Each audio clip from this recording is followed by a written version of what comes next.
解放军空军这一罕见的战术奔袭训练，使左营军港的台军措手不及，甚至以为我方即将发射导弹实施攻击。如果说我们的歼36、歼50六代机是未来时的话，那我们老当益壮的轰6K其实是现在进行时，它所产生的作用才是当前咱们清晰可见的。据台湾防务部门的通报，1月6号下午，至少有8架轰6K 轰炸机从台岛西南方向进入了台湾所谓的防空识别区，之后并没有像往常那样沿着边缘来回的徘徊，而是朝着台南部最重要的军港之一左营一路突进，一直飞到了台湾防空导弹的导弹发射距离的附近。解放军空军这一罕见的战术奔袭训练，使左营军港的台军措手不及，甚至以为我方即将发射导弹实施攻击。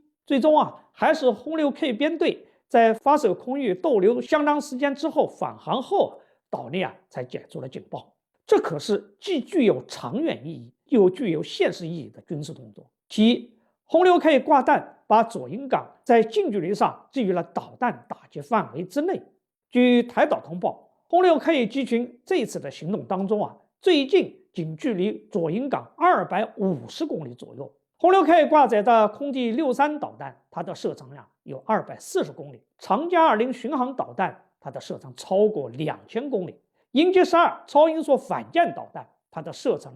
有400公里；鹰击21高超音速导弹射程超过1500公里。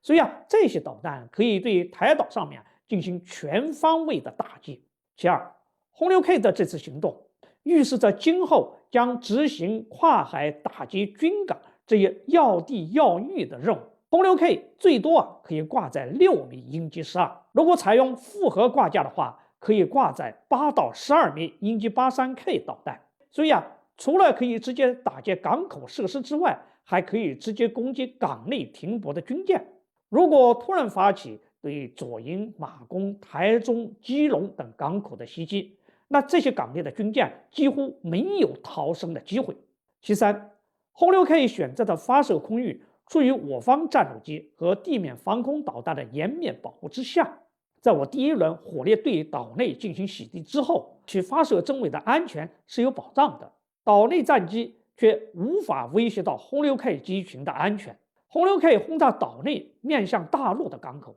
基本上是像老鹰抓小鸡一样手到擒来。就以这次出兵的8架轰6K 为例，8架正常情况下就有48个导弹挂架，一次齐射最多就可以发射48枚导弹，一次打击就可以瘫痪左营、马公这一类的台岛上的军港。当然，台军有一个战略转移计划，就是在战时他会把他的主要军舰、飞机转移到台湾东部的那些港口和机场。